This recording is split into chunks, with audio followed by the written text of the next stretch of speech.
onar. Tim kita ke sana kok, Pak. Tim kita ke rumahnya, ke RT-nya juga. Ini saksinya Mas Wahyu Ilahi, Bang SO, saksinya dia ikut. Jadi susah juga gimana, Bro sang penggugat. Anaknya di panti asuhan aja, Pak. Dibawa ke panti asuhan aja. SMA. Dan, Jadi mau dieksekusi aja ini. eksekusi dong.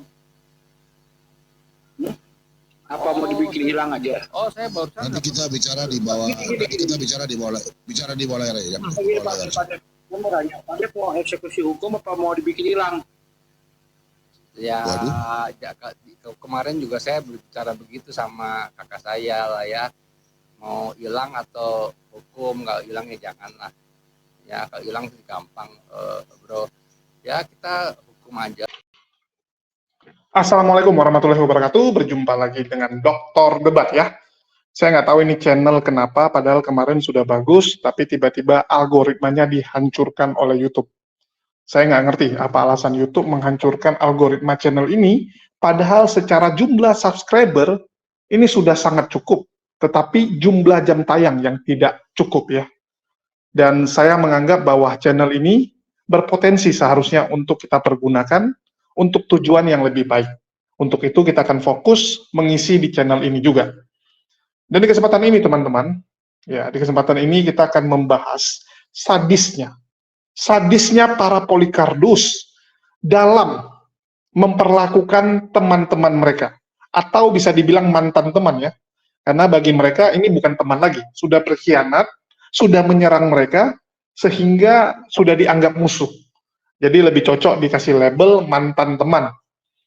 Inilah yang sedang terjadi antara Pak Bom Bom and the Gang melawan Lina Wijaya. Kita tahu, sebelumnya Lina Wijaya itu join di grupnya Pak Bom Bom. Lina Wijaya adalah salah satu laskar mereka. Salah satu laskar Polikardus. Lina Wijaya dipakai sedemikian rupa untuk menghujat, menyerang agama Islam, dan mendidik murtadin-murtadin untuk bisa ikut menghujat. Sudah banyak murtadin-murtadin yang dididik oleh Lina Wijaya. Dan salah satu contohnya adalah Raji, ya, Kiai Murtad, terus juga ada calon-calon seperti Papa Jahat, Bu Yuni, BAB, dan sebagainya. Bahkan BAB itu juga sudah beberapa kali bertemu secara langsung dengan Lina Wijaya. Secara langsung ya, bukan cuman WA call, bukan di medsos, tapi sudah ketemu, makan bareng. Begitu juga dengan Kiai Murtad. Dan kita tahu Lina Wijaya ini dianggap sebagai mami lah. Mami oleh beberapa Polikardus, contohnya Elia Miron. Elia Miron ini salah satu anak didik dari Lina Wijaya. Dan tentu saja Pak Bom Bom ini dengan Lina Wijaya dulu hubungannya sangat mesra. Sangat mesra. Bahkan mereka mengatakan dulu mereka tuh sampai transfer uang dalam jumlah yang luar biasa kepada Lina Wijaya. Membantu pelayanan Lina Wijaya. Pelayanannya dalam mendidik, dalam mencetak Polikardus-Polikardus baru. Tetapi kita tahu, di tengah jalan terjadi perpecahan antara Lina, Mak Lina ya, dengan Pak Bom Bom and the Gang. Lina Wijaya menyerang Elia Miron, lantaran Elia Miron tidak mengajak dia jalan-jalan ke Amerika. Kita tahu, saat Elia Miron terpuruk karena penyakitnya, Mak Lina lah yang membantunya. Mak Lina lah yang menerima dia, bahkan menemani dia untuk ke rumah sakit. Dengan segala resikonya, teman-teman. Jadi jangan dilihat bahwa Lina Wijaya ini nggak berjuang, bahwa Lina Wijaya ini nggak berkorban. Coba kalian, teman-teman. Kalian tahu teman kalian kena penyakit 3 huruf. Menurut kalian, kalian bisa nggak terima teman kalian tinggal bareng dengan kalian? Saya kirim ke orang, ke beberapa lah ya, ada Pak Markus, siapa, ongkir pun saya tanggung, saya nggak bebankan segala macam. Ya, sebenarnya begini Bang. Sebenarnya kan saya mau kasih ke Palidara waktu itu. Coba ada Palidara di Amerika. Jadi saya bilang Ibu Lina, biar kau yang bantu dulu. Oh? Jadi itu kan uang-uang yang saya kumpul dari teman-teman yang untuk beli Alkitab. Makanya saya kirim ke Lina. Lina tolong bantu beli Alkitab. Oh, 100. Untuk orang nanti kasih ke Palidara 20, ke Bunda Hana 20, ke Pak Dev 20. Nanti sisanya kau bagi, sudah terserah, betul nggak? Ya. Terjadinya apa? Dia ngomong sama orang bilang dia kasih saya duit. Orang gila nggak? Kayaknya orang sakit jiwa itu. Iya memang sakit Pak, sakit dia. Saya Teman-teman ya, dia sakit jiwa itu. Dia sampai sekarang juga masih minta donasi dengan jual nama-nama murtadin kok. Saya ada bukti-bukti itu banyak banget. Bukti transfer, bukti apa kita lengkap. Kemarin udah mau di ini Pak, udah mau kita proses cuma pusing alat buktinya terlalu banyak, TKP-nya banyak banget. Lakukan aja Pak, lakukan aja. Udah bukti nih. Kemarin kita berpikir sebetulnya dengan gini Pak, sebetulnya sudah masuk pasal 378 kemarin kita di Jaksel mau sempat penipuan. Cuma kita pikir-pikir dia kan tinggal sama anaknya sendiri Pak, ya anaknya masih sekolah, terus gimana Pak, gitu loh. Cuma kalau semakin kesini semakin saya sudah nggak pernah dengar lagi beritanya. Cuma terakhir saya dengar dia minta donasi. Oh gini Pak, terakhir itu ada seorang ibu Pak yang lagi susah banget, seorang janda, saya nggak perlu sebut Pak, sampai dia mau bunuh diri, sharing karena dengar Selina kan, sharing Pak, mau minta tolong lah, minta saran, malah dimintain uang donasi Pak. Ada chat dari saya Pak, saya temuin ibunya sekarang sama saya hubungannya baik ibu tersebut. Parah kan Pak? Iya Pak. Kalau nggak apa-apa, nanti anaknya kan. Kalau Lina sih memang udah keterlaluan. Saya berani apa yang saya sampaikan sekarang itu saya pertanggungjawabkan betul dan firm. Ya kalau saya ngarang-ngarang apa-apa, saya siap bertanggung jawab. Kita bukti udah lengkap semua kok, udah kita susun. Cuma ya gimana ya? Ya begitulah Pak. Saya anggap orang sakit juga lah Pak. Emang terakhir kenapa Pak kasusnya Pak? Ini dia bicara-bicara bilang bom beginilah, bom beginilah. Saya jujur Pak Bom, saya jujur kan, saya kenal sama Lina Wijaya kan, dikenalin sama Pak Bom pertama ya. Jujur saya sempat ke brainwash Pak. Waktu baptisannya Pak Iwan, ingat Pak?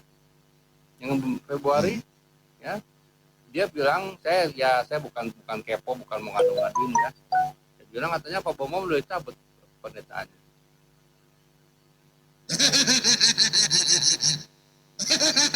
Gila Le. Tuhan Yesus saksinya kalau saya bohong. Nah, ya. Terus kalau saya masih mengajar, jujur, siapa Pak, protes saya? Pak, itu jujur yang masalah video itu dia yang larang loh Pak. Harus bayar katanya kalau mau video baptisan. PPJ Pak minta naikin di room itu, kali naikin sama mereka. Pak, kalau saya dicabut Pak. Kalau saya dicabut, itu nanti pendeta-pendeta yang ada sekarang ini mereka sudah protes saya Pak. Makanya bahaya Pak. Iya. Nabi pedofil minta naik. Mana Nabi pedofil? Kalau ada Bang itu lebih seru lagi nih, Mas Wahyu lahir lebih seru lagi, dia tahu semua juga dia. Jadi kita kan ada tim di lapangan Pak Bom, jadi nggak katanya Pak Bom kita juga selidiki dulu. Kurang ajar perempuan itu ya. Kurang ajar perempuan itu menuduh kiri kanan ya. Pak. Dia iblis Pak. Waduh, payah Le. Iblis. Ya saya dengar kemarin dari siapa ya, katanya nantang Bu Sofi masalah uang 10 juta. Nggak usah Bu Sofi deh, saya aja deh. Lina kalau dengar, ayo masuk sini. Saya punya bukti transfer 15 juta. Saya minta bukti transfer 15 juta atas nama Fitri. Itu aja, simpel. Satu alat bukti. Saya ada bukti transfernya kok. Atau Bang? Dia macam tahu saya kayak. Iya dia. Ngajar tuh perempuan itu tuh. Mau jadi iblis lah Pak. Saya udah. Kura-kura. Panggil dia kura-kura, jalan lambat. Kura-kura. Saya pikir awalnya itu orangnya baik, maksudnya pelayanan gratis segala macam. Ternyata Pak, lama-lama ketahuan. Tuhan tingkatkan lah Pak. Saya sudah mulai curiga itu saya sudah mulai curiga pada waktu abang bilang abang bayar. Itu kan saya kasih semua di biaya transportasinya. Karena saya beli itu kan untuk melalui Bank Lidara sebenarnya, Palidara. Tapi karena Palidara di California, kembali lagi ke California, makanya saya titip dia dari anak Tuhan. Pak Bom ini ya, Alkitab ini ya, ini. Kan bukan dia saja. Saya cuma satu kali, kan tempat lain juga saya juga kan ada pesan itu. Ya. Nah melalui dia saja ini yang masalah. Kasih ke dia pergi suruh bayar. Padahal saya sudah kasih uang itu semua sudah lebih 2 juta sama dia. Yang kemarin Pak, waktu baptisan Pak, waktu baptisan terakhir di Jakarta Pak, ada 2 orang dari Surabaya. Kita fasilitasi pakai tiket Pak, kalau nggak salah kita sudah siapkan dana tuh untuk PP sekitar 6 juta. Tahu nggak Pak, mereka suruh naik apa Pak? Naik kereta api ekonomi yang harga 300.000 Pak. Terbongkar Pak saat itu juga. Kasihan banget Pak. Lalu bilang harus bayar ke pendetanya, baptisan seorang 500.000. Kita konfirmasi langsung ke pendetanya Pak, nggak ada bayar-bayar. Itu memang iblis itu. Saya untung perempuan Pak, kalau laki-laki udah sama-sama sang gugat dibecek-becek kali.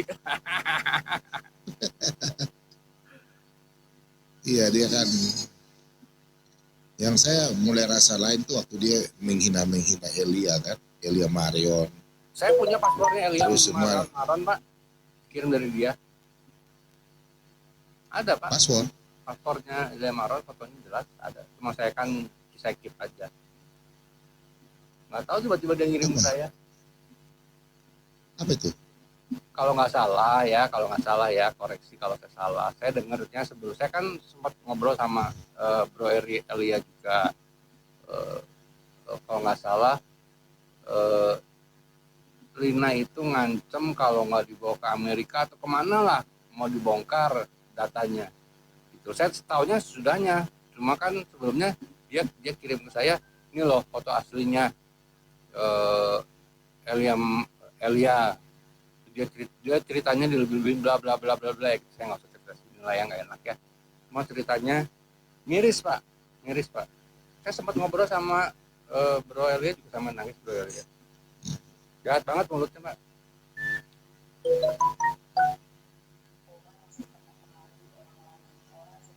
Saya lagi cari voice note yang minta 1,8 untuk Alkitab kedua. Sebetulnya sih saya nggak masalah Pak, kalau memang misalnya dia nggak ada uang donasi untuk Alkitab, saya bayar nggak masalah. Tapi kan ada uang donasi buat Alkitab Pak, ya kan? Toh saya juga bagiin ke orang juga. Saya nggak pernah tagih ongkir segala macem. Ya, saya lagi cari nih voice-nya. Dia bilang begini, Pak Bom tuh pendeta izinnya sudah dicabut. Ya. Aduh, ya sorry aja, saya bukan ngadu-ngadu ya, cuma memang saya terus terang. Ya nggak apa-apa ya. Saya terus terang kesalnya luar biasa Pak, tapi kemarin saya ada yang nahan Pak, nahan supaya jangan dilanjut. Jadi prosesnya gini Pak, karena waktu pertama itu alat buktinya terlalu banyak Pak, TKP-nya terlalu banyak. Saya sempat dengan orang Polda Bandung Pak, ya kita mau ambil langsung, cuma saya disarankan sama seseorang lah ya yang nggak bisa sebut, ini karena dia sudah ketahuan bahwa dia mualaf, nanti takutnya begitu ditangkap dia keluar Pak, seorang mualaf ditangkap, rame kan? Nah saya pending Pak, saya itu video call dengan ya sudah saya anggap kakak lah. Pending. Nggak ada masalah Pak, dia kan jual, dia kan ajar-ajar firman Tuhan, bilang dalam nama Yesus lah Pak. Dia kan orang Islam, justru nanti orang marah. Iya, nanti kan dia bisa adu domba itu Pak. Kan sudah. Dia adu domba ke agama sebelah, bilang ini saya mualaf di sel segala macam, kisruh lah. Saya mencegah. Karena gini Pak, saya terus terang saya terakhir juga diteror Pak, ada yang teror saya Pak. Cuma saya sih nggak ya kan, saya bukan apologet juga bukan penghujat ya, saya cuekin Pak. Telepon WA nggak enak, saya biarin gitu. karena saya pikir mereka kan dia kan si Lina kan punya data banyak Pak. Toh sampai saya kan sama Bro Elia kan nggak kenal Pak. Tapi dia kok bisa kirim paspornya ke saya. Saya waktu di Komal ini siapa ya, Sipi atau siapa ya, ketemu Bro Elia.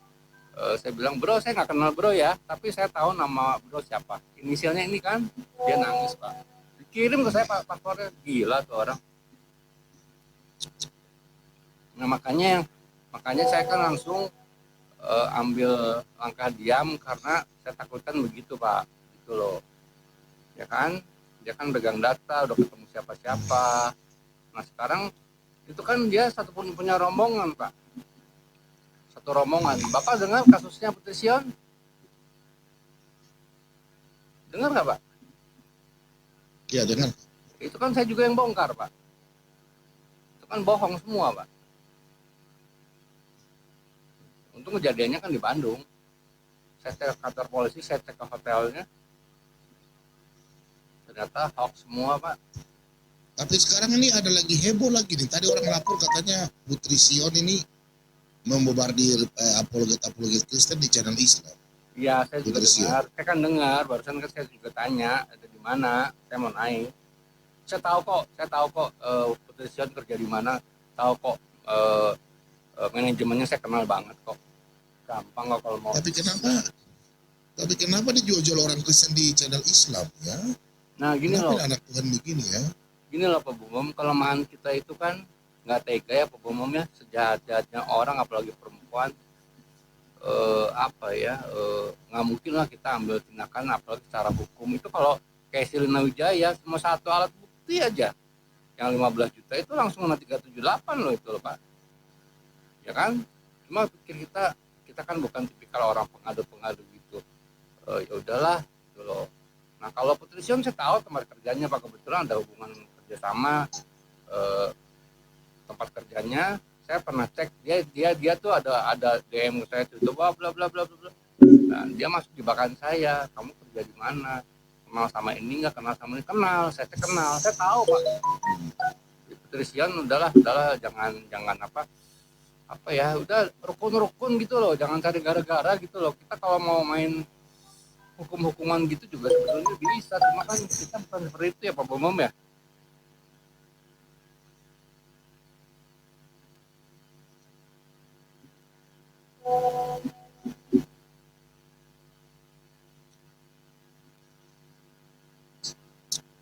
Biar aja kedoknya biar terbuka aja. Oke lah. Ini teman-teman dari Islam kalau mau naik diskusi boleh ya, minta ya, mau bertanya boleh ya.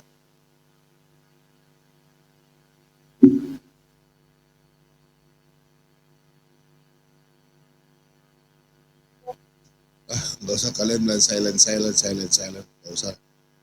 Ada orang WA. Kalau enggak gitu ini, ya, Pak. Cek. Coba dengar nih. dengar kan? Ya kalau enggak gini aja Pak Dem. Coba di cross check keluarganya si Lina ini. Ya. Ya, kira-kira ada nggak keluarga dia yang bersedia menampung anaknya? Justru nggak ada bro, nggak ada. Pertimbangan saya begini loh ya. Saya tidak ada kebencian pribadi, tidak ada kepentingan apa-apa ya. Saya melihat dan menilai orang ini punya kepahitan masalah ekonomi ya. Jujur saya harus buka dan sudah terbuka. Ada 1,2 juta viewer yang sempat diposting oleh tim kita. Dia sebetulnya ya mencari uang lah, mencari uang lah dari begini-begini. Nah kita kemarin mikir kalau kita ambil itu orang, anaknya mau gimana, masih SMA gitu loh. Dia nggak ada siapa-siapa, suaminya nggak jelas karena suaminya tidak terdaftar di kelurahan, di RT, tidak terdaftar di RT. Yang terdaftar hanya nama laki-laki, disebutnya saudaranya, tapi dia buat surat kehilangan bahwa laki-laki itu hilang sudah 1 bulan. Ada yang bilang ya, saya katanya kalau yang ini ya, katanya teman kumpul kebunnya begitu. Nah jadi pemikiran kita kemarin itu bro, satu gesekan antara umat beragama, kedua anaknya mau kemana kan gitu loh. Cuma yang bikin sebel dia tuh masih ngejago gitu loh ngomongnya, saya kesel aja ya. Gimana? Menurut saran gimana? Ya kalau ada keluarganya yang mau nampung anaknya, ya langsung lampu hijau, tinggal bilang aja Pak. Terbaik saya kirim berapa inilah, ya berapa orang untuk bawa dia gitu. Ya justru nggak ada. Jadi yang selama dia ngaku-ngaku ini rumah kakak saya, ini rumah saudara saya, itu bohong semua. Dia hanya tinggal berdua sama anaknya tok di rumahnya. Dan maaf, kontrakannya juga belum dibayar, sering bikin onar. Tim kita ke sana kok Pak, tim kita ke rumahnya, ke RT-nya juga. Ini saksinya Mas Wahyu Ilahi, Bang SO, saksinya, dia ikut. Jadi susah juga gimana, bro, sang penggugat. Jangan lupa teman-teman, penyakit 3 huruf ini bisa menular bukan hanya melalui hubungan seksual, tapi bisa kontak darah. Contohnya, contoh nih, si penderita atau Elia Miron pakai sikat gigi atau odolnya Mak Lina. Pakai sikat gigi, kena gusinya berdarah, maka sikat giginya itu sudah terkontaminasi. Terus Mak Lina gunakan juga itu sikat gigi, maka Mak Lina akan positif tertular. Begitu juga dengan gelas, misalnya nggak sengaja ada gusi berdarah, ada sariawan yang berdarah, kan kita nggak tahu. Jadi orang-orang biasanya menjaga jarak dengan orang-orang yang terkena penyakit 3 huruf ini. Dan Mak Lina itu mengorbankan dirinya menerima Elia Miron. Jadi pengorbanannya besar. Sehingga Mak Lina menganggap, gue udah bantuin lu nih. Di saat lu bukan siapa-siapa, lu masih nothing. Gue udah terima lu, begitu lu besar, lu lupakan gue. Begitu lu terkenal, banyak donatur yang ngasih duit, termasuk menawarkan jalan-jalan ke Amerika, Mak Lina nggak diajak. Sakit hati. Sakit hati, Mak Lina bongkar. Mak Lina bongkar itu permasalahan sebenarnya hanya Lina Wijaya versus Elia Miron. Hanya konflik antar 2 orang ini. Tetapi Pak Bom Bom sebagai bos dari Polycardus itu memihak kepada Elia Miron. Dia memihak karena dia menganggap Elia Miron berpotensi lebih besar. Jadi dia dukung Elia Miron menghantam Mak Lina. Disitulah Lina Wijaya ngamuk. Mak Lina ngamuk karena dia dihantam. Di situ dia mulai membongkar aib Polycardus ini. Dan setelah dibongkar, Pak Bom Bom ngamuk. Pak Bom Bom ngamuk karena kenapa kamu yang sebelumnya teman, sekarang mulai menyerang kami, membongkar aib dari teman-teman sendiri. Padahal kalau kita lihat, yang duluan menyerang, itu Pak Bom Bom kepada Lina Wijaya. Kalau dibilang Lina menyerang Elia Miron, menyerang Raji, menyerang orang-orang tertentu, iya. Tapi Pak Bom Bom kan nggak diserang. Kenapa Anda nggak diserang, tapi Anda duluan nyerang?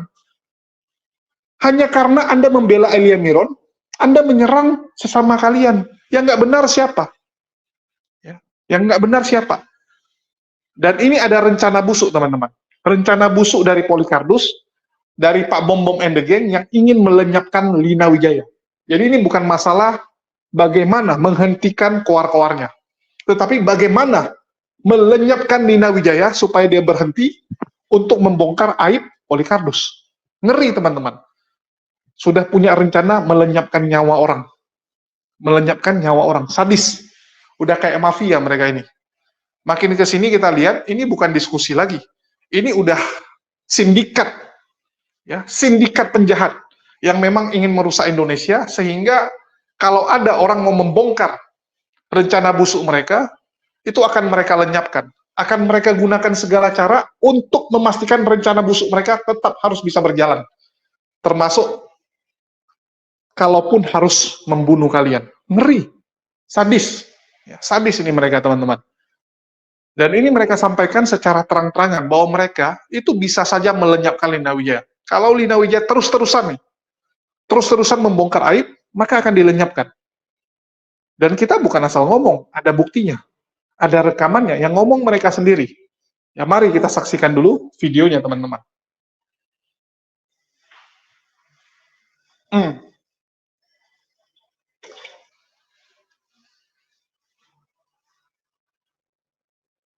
Kalian nonton sendiri kan? Jadi memang ada rencana, wacana itu ada untuk melenyapkan Mak Lina kalau dia terus-terusan ngomong. Karena kalau lewat jalur polisi, kemungkinan Mak Lina untuk lolos gede. Belum lagi kalaupun dia masuk penjara, dia bisa keluar-keluar masih. Betul tidak? Dia bisa keluar-keluar dari dalam penjara, dia bisa keluar-keluar juga setelah bebas. Maka Polikarpus ini tetap tidak akan tenang. Selama data mereka masih dipegang, selama aib mereka masih dipegang, ini bahaya. Dia tahu nama asli Elia Miron. Bahkan KTP, paspornya dia punya. Begitu juga dengan Polikarpus yang lain. Polikarpus donatur. Dia kan ada nomor rekeningnya. Nomor rekening, nama asli, semua lengkap. Termasuk si King David ini. Salah satu donatur Islamophobia. Ya, si David ini, namanya King David, dialah donatur dari Pak Bom Bom, dulu Rudi Simamora, Lidara, dan sebagainya. Jadi mereka tidak akan tenang kalau Lina Wijaya itu nggak musnah, ataupun benar-benar tidak berbicara lagi. Jadi segala cara pasti akan mereka lakukan. Ini sindikat, teman-teman. Ini bukan apologet. Jadi bagi teman-teman Kristen, ya kalian harus bisa membedakan mana yang berapologet, mana yang sindikat penjahat yang berniat merusak Indonesia. Kalau apologet, contoh, Mel Atok, Andre Tunggal.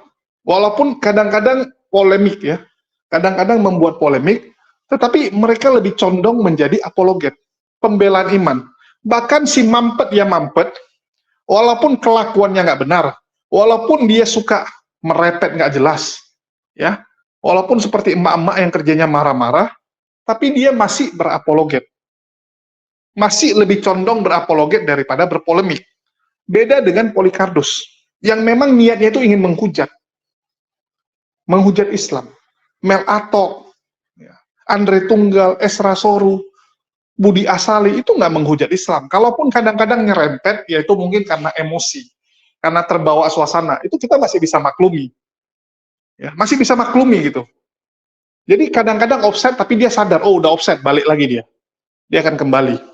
Tapi kalau Polikarpus, mereka tuh sudah nggak tahu batasan offset di mana. Udah memang di depan dia. Memang udah lompat pagar.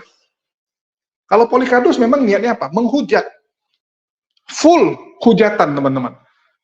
Coba lihat, pernah nggak mereka memberitakan Injilnya? Pernah nggak kita lihat mereka tuh adem? Ya, ruangan mereka tuh tenang, damai, ada sukacita? Nggak ada. Isinya gibah, isinya fitnah. Isinya fitnah semua. Coba lihat. Islam tuh begini, Allah kalian tuh begini, tangannya kanan semua, Allah kalian sakit. Ya Nabi kalian melakukan hubungan yang tidak sesuai. Berhubungan dengan binatang, dengan mayat, dan sebagainya. Nabi kalian cabul, agama kalian gila perang, dan sebagainya. Coba lihat, berapa banyak fitnahan-fitnahan baru yang diciptakan oleh Pak Bom Bom and the Gang. Di situ ada Lidara, sang penggugat. Penghujat kelas atas, teman-teman. Penghujat kelas atas yang diagung-agungkan oleh Polikarpus. Jadi mereka ini kumpulan penghujat, sehingga kalau ada orang yang ingin membongkar niat busuk mereka, itu pasti akan dimusnahkan. Pasti akan dimusnahkan. Karena mereka nggak mau. Ya. Mereka nggak mau rencana mereka terbongkar dan tidak mendapatkan lagi simpati dari orang-orang Kristen awam. Kalau dari Muslim pasti nggak dapat simpati, tapi yang mereka targetkan adalah memperbanyak laskar Polikarpus sebanyak mungkin, mempengaruhi orang-orang Kristen awam sebanyak mungkin untuk ikut membenci Islam. Itulah kenapa narasi-narasi mereka, konten-konten mereka playing victim. Lihat, kita dipersekusi, kita dipersulit, kadrun jahat. Tujuannya apa? Supaya orang Kristen awam menjadi benci kepada Islam. Tersulut emosi. Itu niatan mereka. Jahat sekali, teman-teman. Bukan mengademkan. Contoh ada kejadian, ya kita pelajari baik-baik. Apa penyebabnya? Kita kasih solusi. Walaupun belum tentu solusi yang kita tawarkan dilakukan, tapi minimal kita memberikan ya dampak yang positif. Kita menenangkan para penonton. Kalian lihat, setiap konten saya selalu katakan apa? Ini bukan Kristen. Supaya apa? Supaya teman-teman muslim di luar sana tidak mengeneral. Tidak mengatakan bahwa, oh inilah ajaran Kristen. Pak Bom-Bom lah cerminannya. Sofiatul lah cerminannya. Saifuddin lah cerminannya. Enggak. Saya selalu mengatakan mereka Polycardos. Bahkan banyak nih penonton-penonton yang mungkin baru nonton, selalu bertanya, Polycardos itu apa? Kenapa bukan bilang Kristen? Banyak yang nanya. Karena saya tidak mau mengeneral para penjahat-penjahat yang mengatasnamakan Kristen, menghujat Islam di medsos ini, itu bukan Laskar Kristus sesungguhnya. Mereka klaim doang, klaim sepihak mereka Laskar Kristus, tapi mereka Polycardos. Orang yang suka membuat polemik karena dibayar. Ya, mereka dibayar. Mereka ini pengangguran yang melakukan hujatan karena disuruh oleh donatur-donatur Islamophobia. Ini biar teman-teman yang awam, yang baru nonton tahu. Jadi ini bukan Kristen. Jangan kalian pikir, wah ini pendeta, artinya ajaran Kristen jahat seperti ini. Enggak, teman-teman. Orang Kristen enggak seperti itu. Orang Kristen itu enggak seperti Pak Bom-Bom, Lidara, Ki Ahmad, ya, CP, pipis kucing. Enggak seperti itu. Ini cuma oknum. Sekali lagi saya katakan, ini oknum. Dan semoga teman-teman Kristen yang menonton ini, kalian bisa lihat bagaimana kelakuan bejat dari orang-orang yang mengatasnamakan Laskar Kristus. Harusnya kalian yang bangkit berdiri, kalian tunjukkan Laskar Kristus yang benar gimana. Laskar Kristus itu seharusnya bersinergi dengan agama-agama lain menjaga toleransi di Indonesia. Kita sama-sama melawan para perusak toleransi ini. Jadi saya mendorong teman-teman Kristen di luar sana yang menonton video ini untuk bangkit. Untuk bangkit menunjukkan bagaimana ajaran Kristus yang benar. Supaya ajaran Kristus itu tidak terkontaminasi, tidak dianggap jelek oleh saudara-saudara muslim. Karena persepsi sekarang udah jelek nih. Buktinya apa? Bukti persepsi umat muslim di Indonesia terhadap agama Kristen sudah jelek adalah pelarangan ibadah. Sebelumnya, walaupun tempat tersebut ilegal, walaupun tempat tersebut nggak ada izin, walaupun gedung tersebut nggak ada izin dan sudah dikasih nama gereja, biasanya umat muslim tutup mata. Selama ini tutup mata, tiba-tiba kok nggak tutup mata lagi? Ya karena itu. Karena sudah resah, sudah geram. Hubungannya sudah jelek. Kalau hubungan bagus, kita akan biarkan. Udahlah, nggak apa-apa lah, mereka mau beribadah, walaupun nggak ada izin, nggak apa-apa. Kita bantu, kita dukung. Nggak apa-apa. Karena kita bagus hubungannya. Betul tidak? Teman kita, tetangga kita, mau bikin acara, mau bikin ritual agama. Ya, dia mau bikin ritual agama yang mungkin akan membuat keributan, yang mungkin akan makan tempat di lingkungan, akan mengganggu jalur orang lewat. Karena dia tetangga yang baik, kita biarkan. Kita biarkan, nggak perlu kita tanya, mana izinnya? Mana surat-suratnya? Apa yang kalian lakukan? Nggak perlu. Karena kita percaya. Ya, kita percaya dan kita hubungannya baik. Tapi belakangan ini jadi jelek gara-gara Polycardos. Jadi bagi teman-teman yang mempertanyakan kenapa ibadah itu seakan-akan dipersulit sekarang, ini adalah dampak dari Polycardos. Kalau kita mau kembali kepada negara Indonesia yang damai sentosa, mari kita musnahkan, kita lawan Polycardos ini. Ini seruan dari saya, dan kalian boleh renungkan, boleh pikirkan baik-baik apakah benar yang saya katakan. Ya, itu aja sih yang mau saya sampaikan. Makasih buat teman-teman semua yang udah nyimak dan mendukung channel ini. Tolong bantu sebarkan, share ya channel ini biar cepat bisa bangkit kembali, algoritmanya bisa dipulihkan oleh YouTube. Ya, itu sih harapan saya. Dan semoga channel ini bisa jadi channel yang berdampak positif tentunya. Mungkin itu aja dari saya. Makasih buat teman-teman semua yang udah nyimak dan mendukung channel ini. Makasih buat semuanya. Di akhir kata saya ucapkan wassalamualaikum warahmatullahi wabarakatuh. Sampai jumpa di lain kesempatan.